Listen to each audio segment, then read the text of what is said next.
औज़ुबिल्लाहिमिनश्शैतानिर्रजीम बिस्मिल्लाहिर्रहमानिर्रहीम। अस्सलाम वालेकुम दोस्तों, मैं हूं मोहसिन रज़ा और आप लोग देख रहे हैं virtual student support services YouTube channel.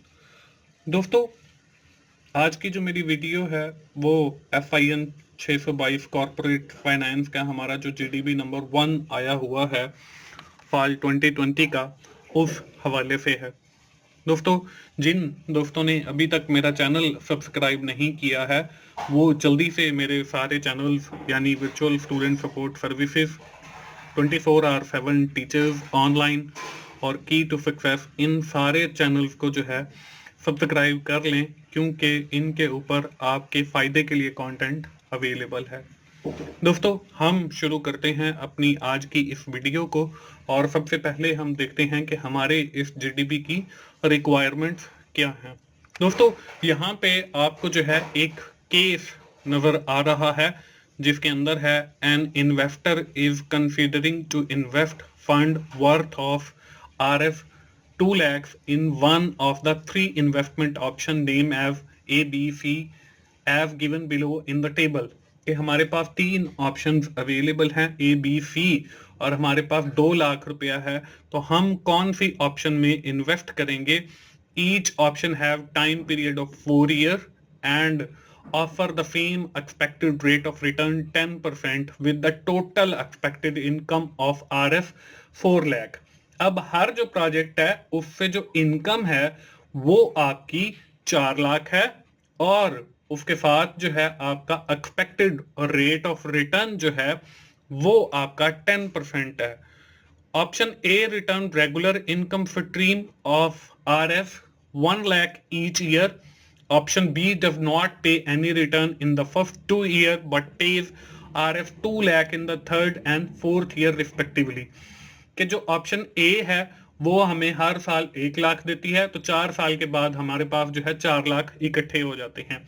और जो ऑप्शन बी है उसका पहले 2 साल तो कुछ नहीं आता, लेकिन तीसरे साल में और चौथे साल के अंदर हमें 2-2 लाख आता है, तो इसका भी हमें जो है 4 लाख पूरा हो जाता है। In constructor option C pay half of RF 4 lakh in the first year and the remaining in the fourth year। लेकिन ऑप्शन सी के अंदर जो है वो हमारे पास 2 लाख जो है वो पहले साल के अंदर है और 2 लाख की अमाउंट जो है वो हमारे पास आखिरी साल के अंदर हमें रिटर्न होती है। Due to the different income stream under which option the investor is confused to choose the best one। कि इन्वेस्टर जो है वो कंफ्यूज है कि वो इन 3 ऑप्शंस में से यानी ऑप्शन ए, ऑप्शन बी और ऑप्शन सी में से कौन सी ऑप्शन जो है वो सेलेक्ट करे। Therefore you are required to help the investor to select the optimal option under given scenario. अब इसके अंदर जो है हमने उसे ये बताना है कि हम कौन सी ऑप्शन जो है वो सेलेक्ट करेंगे। इसके बाद दोस्तों हमें जो है करना क्या है, इसमें हमें 3 रिक्वायरमेंट्स दी गई हैं। ऊपर आपको वो टेबल नजर आ रहा है जो अभी सारा मैंने पढ़ा है, वही का वही इस टेबल के अंदर लिखा हुआ है। ऑप्शन ए है 1-1 लाख, ऑप्शन बी है तीसरे साल में और चौथे साल में, ऑप्शन सी है पहले साल में और दूसरे साल में 2-2 लाख।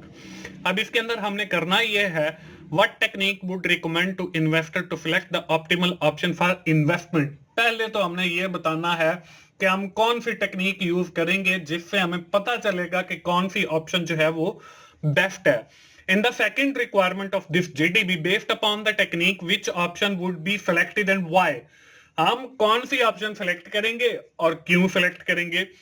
तीसरी इसमें बात है, do you think different income stream under each investment option rely matter.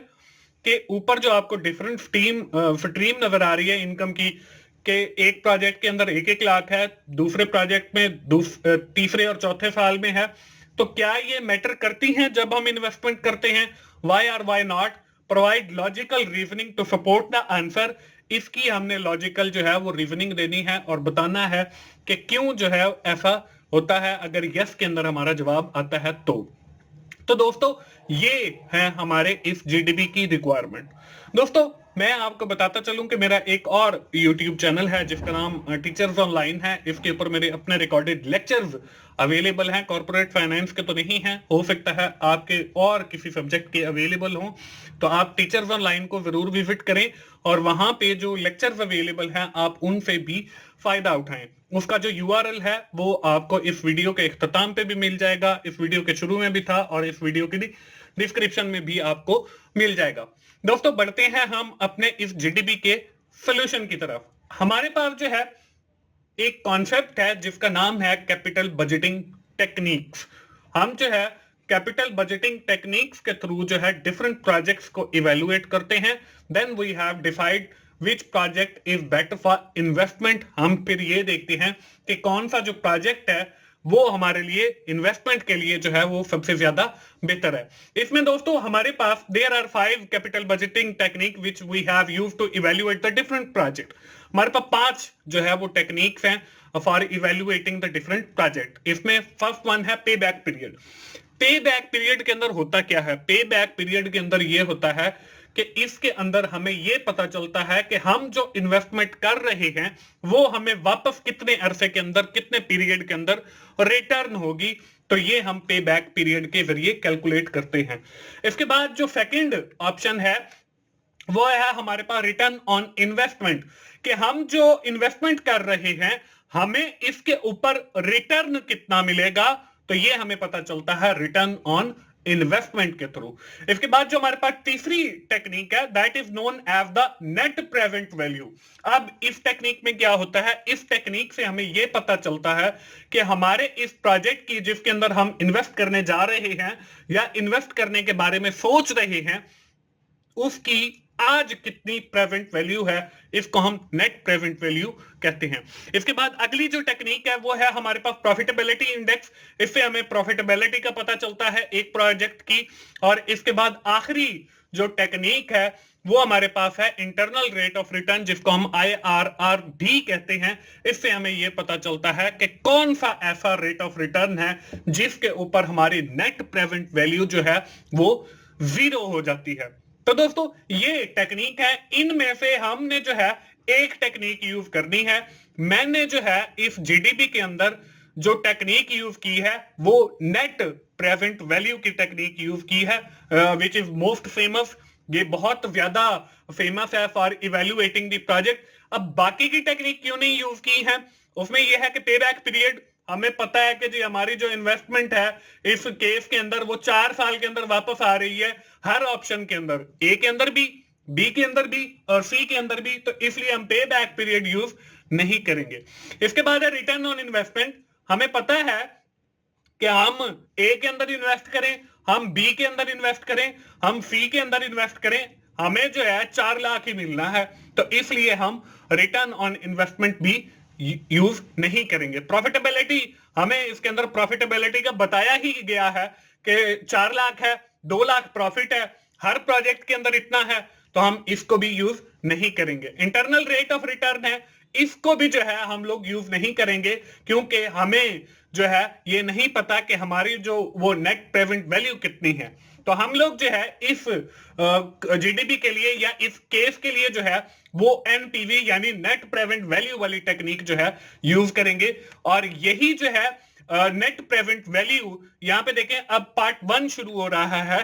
तो पार्ट 1 का जो पहला मतलब समझ लें हमारी जो जीडीपी है उसका जो पार्ट 1 है, पहली रिक्वायरमेंट है वो थी यही कि हमने ये बताना था कि कौन सी जो है टेक्निक हम यूज करेंगे। तो हम जो है I have selected NPV to evaluate the above stated option A, B and C के ऊपर जो दी गई ऑप्शन है इसमें हम जो इवैल्यूएटिंग के लिए टेक्निक यूज करेंगे वो हम एनपीवी यूज करेंगे। इसके बाद दोस्तों हमने जो है बी पार्ट के अंदर जो है वो इन तीनों ऑप्शंस के जो है वो एनपीवी कैलकुलेट करेंगे। अब यहां पे जो है मैं आप लोगों को एक ऑप्शन का जो है वो एनपीवी कैलकुलेट करना सिखाऊंगा और फिर आप लोग जो है वो बाकी के ऑप्शंस का जो है एनपीवी कैलकुलेट करेंगे और फिर on the basis of the calculation you have to decide which option is better for the investment, के कौन सी ऑप्शन जो है वो बेटर है इन्वेस्टमेंट के लिए। दोस्तों इसके साथ ही मैं आपको बताता चलूं कि ये जो आपकी असाइनमेंट्स आती हैं, आपके जीडीबीज आते हैं, आपके क्विज वगैरह आते हैं, हम लोग जो है ये सर्विसेज भी प्रोवाइड करते हैं, हम बहुत सारे बच्चों के करते भी हैं और उनसे जो है हम चार्जेस लेते हैं। अगर कोई बच्चा मतलब जो जॉब होल्डर हो जो ये करवाना चाहता हो तो वो मेरे डिस्क्रिप्शन में दिए गए नंबर के ऊपर जो है वो व्हाट्सएप के ऊपर मेरे साथ कांटेक्ट कर सकता है, तो हम लोग ये सर्विसेज भी प्रोवाइड करेंगे। तो दोस्तों इसमें हमने एनपीवी सिलेक्ट किया है, तो एनपीवी को कैलकुलेट करने के लिए हमारे पास जो है एक फॉर्मूला है जिसमें है CF1। CF1 का मतलब है कि cash flow first year divided by 1 plus I.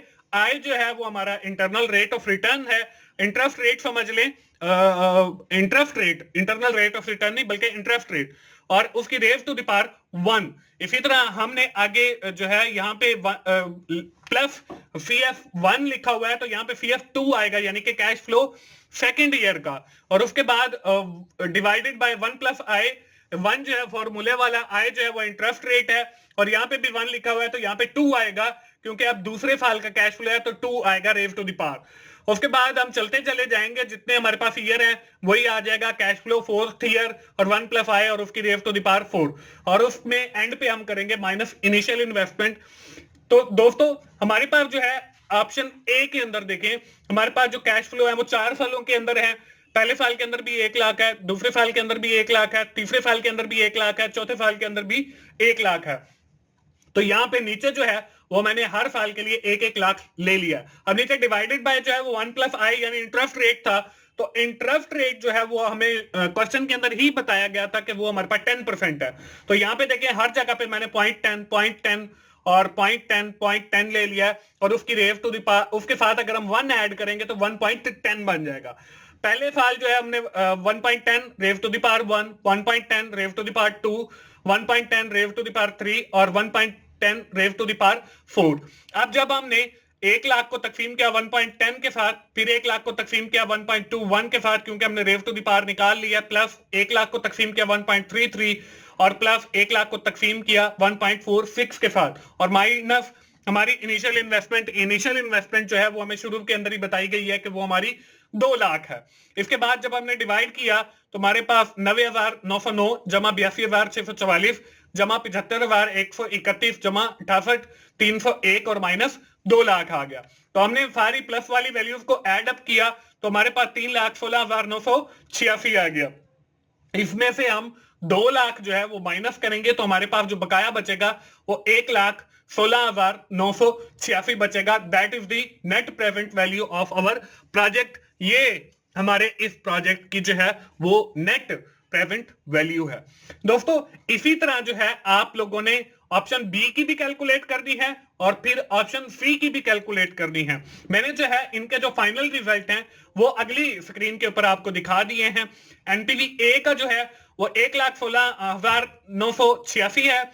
NPV जो ऑप्शन बी का है वो 86,865 है, और एनपीवी ऑप्शन सी का जो है वो हमारे पास 1,18,420 है। तो अब देखें इसमें जब हम बात कर रहे होते हैं एनपीवी की यानी नेट प्रेजेंट वैल्यू की for evaluating the different project, उसमें हम ये देखते हैं कि हायर पॉजिटिव एनपीवी किसका है। तो इनके अंदर जो है हमारे पास ऑप्शन सी उसका जो एनपीवी है वो हमारे पास सबसे ज्यादा है। तो इसलिए हम अपने जो इन्वेस्टमेंट है उसके लिए ऑप्शन जो सी है उसको सेलेक्ट करेंगे on the basis of the above calculation, जो हमने ऊपर कैलकुलेशन की है उसकी बेस के ऊपर। दोस्तों इसके बाद जो है हमारा पार्ट बी जो है वो कंप्लीट हो जाता है। आपने जो है वो दोनों ऑप्शन बी की भी और सी की भी कैलकुलेशन कर लेनी है। इसके बाद आता है हमारा ऑप्शन सी, जिसके अंदर हमसे पूछा यह गया था कि ये जो डिफरेंट स्ट्रीम चल रही है कि हमारे जो ऑप्शन ए है उसके हर साल हमें 1 लाख रिटर्न मिलता है, और जो ऑप्शन बी है उसका तीसरे और चौथे साल 2-2 लाख मिलता है, और जो ऑप्शन सी है उसका पहले साल और चौथे साल जो है वो 2-2 लाख मिलता है। तो क्या ये जो स्ट्रीम डिफरेंट वेरी करती है ये हमारी इन्वेस्टमेंट पे भी इफेक्ट करती है? तो इसका जवाब है यस, ये हमारी जो इन्वेस्टमेंट है उसके ऊपर इफेक्ट करती है, क्योंकि आप देखें हमने जो पीछे एनपीवी कैलकुलेट किया है ऑप्शन ए का, बी का और सी का, उनके जो जवाब हैं वो बिल्कुल डिफरेंट आए हैं due to the variation of this income stream, इस इनकम स्ट्रीम की वजह से। तो इसलिए हम ये कहते हैं कि हमारी ये जो डिफरेंट इनकम स्ट्रीम है इनटू द डिफरेंट ईयर, ये हमारी जो है प्रोजेक्ट सिलेक्शन के ऊपर और हमारी जो इन्वेस्टमेंट है उसके ऊपर असरअंदाज होती है। तो दोस्तों ये था हमारा जीडीपी FIN 622 का कॉर्पोरेट फाइनेंस का। मुझे उम्मीद है आप लोगों को आइडिया जो है वो मिल गया होगा।